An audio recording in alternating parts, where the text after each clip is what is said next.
ఇవాళ మా పాప వాళ్ళ ఫ్రెండ్ బర్త్డే పార్టీకి మేము గెలాక్సీ ఫన్ పార్క్కి వెళ్తున్నాము. సో వాళ్ళు ఇంట్లో అరేంజ్ చేయకుండా బర్త్డే పార్టీని ఇలా ఫన్ పార్క్లో అయితే అరేంజ్ చేశారు. ఇక్కడ మనం బర్త్డే పార్టీ చేయాలంటే మనకి ముందుగానే ప్రీ బుక్ చేసుకోవాలన్నమాట. ఇక్కడ జంప్ ఏరియా, ట్రాంపోలిన్ అవన్నీ కూడా ఉంటాయి. ఇంకా చాలా ప్లే ఏరియాస్ కూడా ఉంటాయి అన్నమాట. ఇక్కడ వాళ్ళు ఎందుకు అరేంజ్ చేశారంటే, సో ఇక్కడ మనం కాసేపు పిల్లలు ఒక హాఫ్ అన్ అవర్ అలా ఆడుకున్నాక తర్వాత బర్త్డే పార్టీ అయితే కేక్ కటింగ్ అదంతా కూడా ఉంటుందన్నమాట. సో ఇదేనమాట, లోపల ఇలా ఉంటుంది మొత్తం అంతా కూడా ట్రాంపోలిన్స్, జంప్ ఏరియా అంతా ఉంటుందన్నమాట. పిల్లలకి ఇక్కడ ఒక హాఫ్ అన్ అవర్ టైం అయితే ఇస్తారు. వాళ్ళు ఇక్కడంతా కూడా ఆడుకోవచ్చు. వాళ్ళ చేతికి బ్యాండ్ అయితే ఒకటి వేస్తారు, ఎవరి బర్త్డే పార్టీ అయితే వాళ్ళకి సంబంధించిన వాళ్ళు అనేసి. మామూలుగా బయట వాళ్ళు వెళ్ళాలంటే వాళ్ళు సపరేట్గా టికెట్ కొనుక్కొని వెళ్ళాలన్నమాట. లేదు ఇలా బర్త్డే పార్టీస్ అరేంజ్ చేయాలి అని అనుకున్న వాళ్ళు ముందుగా ప్రీ బుక్ చేసుకుంటారనమాట, ఇంతమంది పిల్లలు వస్తారనేసి. సో వాళ్ళ కోసం అయితే ఇలా మనకి ఎంట్రన్స్లో బ్యాండ్ ఒకటి వేస్తారు చేతికి. సో పిల్లలందరూ కూడా ఇంకా వెళ్ళి ఆడుకోవచ్చు అనమాట. ఒక్కొక్క ఏరియాలో ఒక హాఫ్ అన్ అవర్ టైం అయితే ఇస్తారు ఆడుకోవడానికి. ఇక్కడ కాసేపు ఆడుకున్నాక తర్వాత నెక్స్ట్ కేక్ కటింగ్, ఇంకా బర్త్డే పార్టీ జరుగుతుంది. దాని తర్వాత మళ్ళీ ఇంకొక ఏరియాకి వెళ్ళి అయితే వీళ్ళు ఆడుకుంటారనమాట. సో ఇక్కడ మనం బర్త్డే పార్టీ ఒకవేళ ఏదైనా బుక్ చేసుకోవాలి అంటే మనకి $450 అలా ప్రైస్ అయితే ఉంటుంది. మనకి వచ్చే పిల్లల్ని బట్టి, ఎంతమంది పిల్లలు వస్తారు దాన్ని బట్టి కూడా ప్రైస్ అయితే వేరీ అవుతూ ఉంటుంది. కొన్ని చోట్ల అయితే ఫిక్స్డ్ రేట్ ఉంటుంది. దీంట్లోనే వాళ్ళు ఫుడ్, డ్రింక్స్ అవి అన్నీ కూడా ఇస్తారనమాట. ఇంకా కేక్, కప్ కేక్స్ ఇలాంటివి అయితే మనం బయట నుంచి తెచ్చుకుని ఇక్కడ సెలబ్రేట్ చేసుకోవచ్చు. వాళ్ళు పిజ్జాస్, ఇంకా ఇక్కడ కూల్ డ్రింక్స్ కానీ, మనకి ఫ్రూట్ జ్యూసెస్ కానీ ఇలాంటివన్నీ కూడా అవైతే ఫ్రీగా ప్రొవైడ్ చేస్తారు. మిగతావన్నీ కూడా కేక్, కప్ కేక్స్ ఇలాంటివి అయితే మనం ఇంట్లో నుంచి తీసుకెళ్ళాలి. సో ఇక్కడైతే బర్త్డే పార్టీలో పిల్లలందరూ కూడా బాగా ఎంజాయ్ చేశారు. తర్వాత ఇక్కడ ఈ హాఫ్ అన్ అవర్ ఈ జంపింగ్ ఇదంతా అయిపోయాక పిల్లలందరూ కూడా లైన్గా ఒక లైన్ ఫామ్ అయ్యి నెక్స్ట్ ఇంకా పార్టీ హాల్కి అయితే వెళ్తున్నారు. దీంట్లోనే లోపల మనకి ఒక రూమ్ ఇస్తారనమాట, పార్టీ రూమ్. దాంట్లో మనం పిల్లలకి అందరికీ కూడా చైర్స్ అవి ఉంటాయి, మధ్యలో పెద్ద టేబుల్ లాగా ఉంటుంది. సో పిల్లలందరూ కూడా చైర్స్లో ఇంకా కూర్చుని వాళ్ళకి కేక్ కటింగ్ అంతా అయిపోయాక ఇక్కడ పిజ్జాస్ అవన్నీ కూడా ఇక్కడ పిల్లలకి సర్వ్ చేస్తారు. వాళ్ళకి ఏమేమి కావాలో డ్రింక్స్ అవి కూడా ఇక్కడ ఉంటాయన్నమాట. చూసారా? సో పిజ్జాస్ అన్నీ కూడా ఇక్కడ పెట్టారు. వాళ్ళు ఏ టైప్ ఆఫ్ పిజ్జా తినాలనుకుంటున్నారో అది చెప్తే వాళ్ళకి అక్కడ సర్వ్ చేస్తారనమాట. సో ఇక్కడ రకరకాల పిజ్జాస్ అవి కూడా అయితే పెట్టేశారు. నెక్స్ట్ ఇంకా కేక్ కటింగ్ అయిపోయాక వీళ్ళైతే పార్టీని అయితే ఎంజాయ్ చేస్తారనమాట. ఇక్కడ మనకి ఫుడ్ అది కూడా తినేసేసాక నెక్స్ట్ ఇంకొక ప్లే ఏరియాకి అయితే వీళ్ళని మళ్ళీ లైన్గా ఫామ్ చేసి తీసుకెళ్తారనమాట. ఇదంతా కూడా ఈ గెలాక్సీ ఫన్ పార్క్ వాళ్ళు ఉన్నారు కదా, వాళ్ళే ఆర్గనైజ్ చేస్తారు ఇదంతా కూడా. మనం ఫస్ట్ బుక్ చేసేసుకుంటే మొత్తం ఇదంతా కూడా వాళ్ళే ఆర్గనైజ్ చేస్తారు. ఇంట్లో కాకుండా ఇలా కొంచెం డిఫరెంట్గా పిల్లలందరూ కూడా ఎంజాయ్ చేయాలి అని అనుకున్న వాళ్ళు ఇలాంటివి అయితే బుక్ చేసుకోవచ్చు అనమాట. బర్త్డే పార్టీస్ ఇలాంటివి అయితే చాలా ఫన్ పార్క్స్ ఉంటాయి ఇక్కడ యూఎస్ఏలో. సో రకరకాలు ఉంటాయి, అవన్నీ కూడా మనకు కావాలనుకుంటే బుక్ చేసుకోవచ్చు. సో చాలా రకాల యాక్టివిటీస్ అయితే ఉంటాయి అన్నమాట లోపల ఫన్ పార్క్లో. సో నెక్స్ట్ ఇదంతా కూడా ప్లే ఏరియా. సో ఇదంతా కూడా ప్లే ఏరియా అనమాట. మామూలుగా వీటికైతే మనకి టికెట్స్ పెట్టుకుని వెళ్ళాలి. సో ఇదంతా కూడా play area. So fun park అయితే లోపల చాలా బాగుంటుంది. మామూలుగా ఇలా మనం రెగ్యులర్గా వెళ్ళాలనుకుంటే కూడా వెళ్ళొచ్చు. చాలా బాగా ఎంజాయ్ చేస్తారు పిల్లలు వీకెండ్స్ అలాగ తీసుకెళ్తే.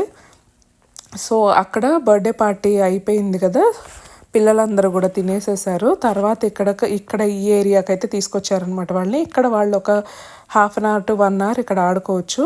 దీంట్లో చాలా లోపలంతా కూడా చాలా రైడ్స్ అవి అన్నీ కూడా ఉంటాయన్నమాట. మనకి స్లైడ్స్ కానీ చాలా రకాలైతే ఉంటాయి. ఇవన్నీ కూడా వాళ్ళు ఆడుకోవచ్చు. చాలా ఫన్గా అయితే ఉంటుందన్నమాట లోపల.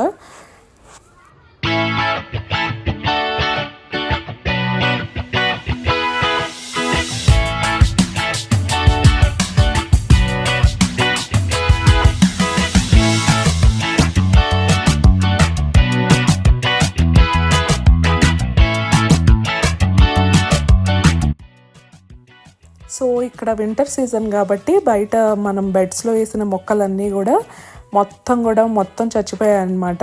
వంకాయ మొక్కలు కానీ, టొమాటోలు కానీ, బెండకాయలు అన్నీ కూడా అసలు ఏమీ బ్రతకలేదు, ఒక్కటి కూడా అన్నీ చచ్చిపోయాయి. సో -డిగ్రీస్ టెంపరేచర్స్ ఉంటాయి కాబట్టి మనకి మొక్కలు ఎలాగ బ్రతకవు ఇక్కడ వింటర్ సీజన్. మళ్ళీ ఇవన్నీ కూడా నీట్గా తీసేసి మళ్ళీ కొత్తగా అయితే వేయాలన్నమాట. బెండకాయలు అవన్నీ కూడా చూసారా ఎలా మాడిపోయినట్టు అయిపోయాయి కదా. కుండీల్లో వేసిన మొక్కలు కానీ బెడ్స్లో వేసిన మొక్కలు కానీ అన్నీ కూడా మనకి పాడైపోయాయి. మళ్ళీ ఫ్రెష్గా స్టార్ట్ చేయాలన్నమాట.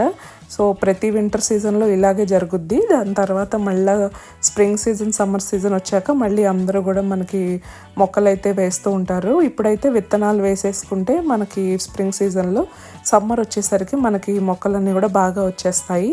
సో నెక్స్ట్ ఇంకా ఆ రోజు ఇక్కడ స్నో కూడా పడిందనమాట. మొత్తం స్నో ఫ్లేక్స్ అన్నీ కూడా చూడండి ఎలా పడుతున్నాయో. ఆకాశం అంతా కూడా బాగా తెల్లగా ఉంటుందన్నమాట స్నో పడేటప్పుడు. మాకు ఇవాళ పొద్దున 7 నుంచి రాత్రి 8:30 ఆ టైం వరకు కూడా స్నో పడుతూనే ఉంది. సో చాలా మందాన అయితే పడిందనమాట స్నో. మనం బయటకు వెళ్తే కూడా కాళ్ళు కిందకి దిగిపోతుంది, అంత మందాన అయితే మనకి స్నో పడిందనమాట. స్నో పడేటప్పుడు కూడా బయట మనం చూస్తే చాలా ఆహ్లాదంగా అనిపిస్తుంది. మొత్తం అంతా కూడా వైట్గా అయిపోతుంది కదా, చూడడానికి కళ్ళకి చాలా ప్రశాంతంగా అనిపిస్తుంది అనమాట.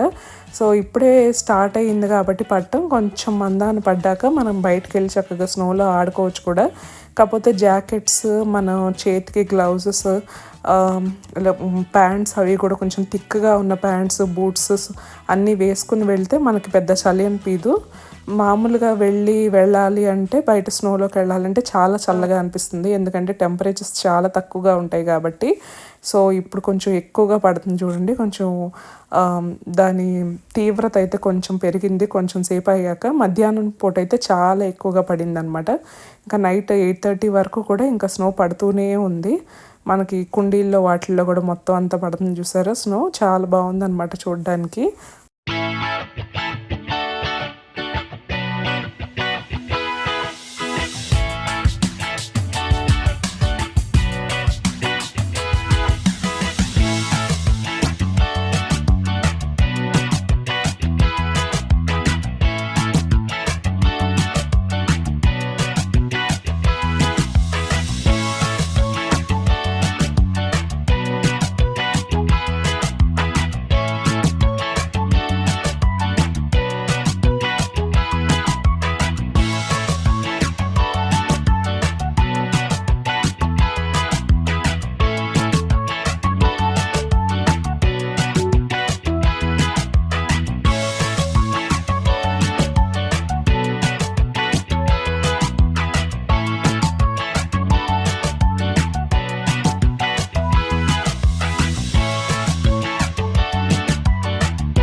కాస్త స్నో ఎక్కువగా పడ్డాక ఇంకా మధ్యాహ్నం ఆ టైంలో నేను మా పాప అయితే జాకెట్స్ వేసుకొని స్నోలో ఆడుకోవడానికి అయితే వచ్చాము.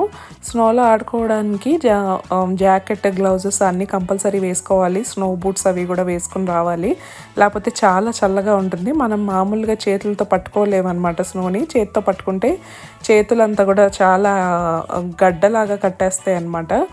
సో అందుకే కంపల్సరీగా గ్లౌజెస్ వేసుకుని ఆడుకోవాలి ఒకవేళ స్నోలో ఆడుకోవాలనుకుంటే. సో ఇక్కడ మేము స్నో బాల్స్ అవి తయారు చేసాము, స్నోమ్యాన్ అది కూడా తయారు చేసి చాలాసేపు అయితే బాగా ఆడుకున్నాము. మనకి నైట్ 8:30 వరకు కూడా ఇంకా పడతానే ఉంది స్నో అనమాట. చాలా బాగుందన్నమాట చూడడానికి. సో మేము ఆడుకుని లోపలికి వచ్చేసేసాక కూడా ఇంకా పడుతూనే ఉందన్నమాట స్నో. చాలా మందానైతే పడింది ఈసారి, చాలా హై క్వాంటిటీలో పడిందని చెప్పాలి. మేము గత 10 సంవత్సరాల నుంచి ఇక్కడ ఉన్నా కూడా ఇంత ఎక్కువ క్వాంటిటీలో ఎప్పుడు చూడలేదన్నమాట. మేముండే స్టేట్లో స్నో యూజువల్గా తక్కువే పడుతుంది వేరే స్టేట్స్తో కంపేర్ చేస్తే. సో ఈ సంవత్సరం అయితే ఇది 3వ సారి అనమాట పట్టం. ఫస్ట్ 2 టైమ్స్ అయితే ఇంత ఎక్కువ పడలేదు. సో 3rd టైం అయితే ఈసారి కొంచెం బాగానే ఎక్కువగానే పడిందనమాట. నైట్ టైం చూసారా మొత్తం గాలంతా వస్తుంటే అది పొగ గాలిలాగా వస్తుందన్నమాట. మొత్తం పొగలాగా వస్తుంది. ఇది స్నో మీదగా వచ్చే గాలంతా కూడా మొత్తం అన్నీ కూడా బెడ్స్ కానీ కుండీలు కానీ అన్నీ మొత్తం కూడా నిండిపోయాయి మొత్తం తెల్లగా. సో, మనకి నెక్స్ట్ డే ఎండ గాని ఒక 2, 3 రోజులు ఎండొస్తే ఇదంతా కూడా కరిగిపోయి మనకి బానే అయిపోతుంది. లేదంటే ఇవంతా మొత్తం కూడా మనమే క్లీన్ చేసుకోవాలి. డ్రైవే దగ్గర గాని, కారు వెళ్ళడానికి మనకి ప్లేస్ ఉండదు కాబట్టి అవన్నీ కూడా మనమే క్లీన్ చేసుకోవాలి. అందుకే ఇక్కడ స్నో పడితే ఒక 2, 3 రోజులు పిల్లలకి సెలవులు కూడా ఇచ్చేస్తారనమాట. ఎవరు బయటికి వెళ్ళకుండా ఇంట్లోనే ఉండి రెస్ట్ తీసుకుంటారనేసి. ఆకాశం అంతా కూడా చూసారా? మబ్బులన్నీ కూడా తెల్లగా అయిపోయాయి కదా! సరే అండి. మరో మంచి వీడియోతో మళ్ళీ మిమ్మల్ని కలుస్తాను. బాయ్.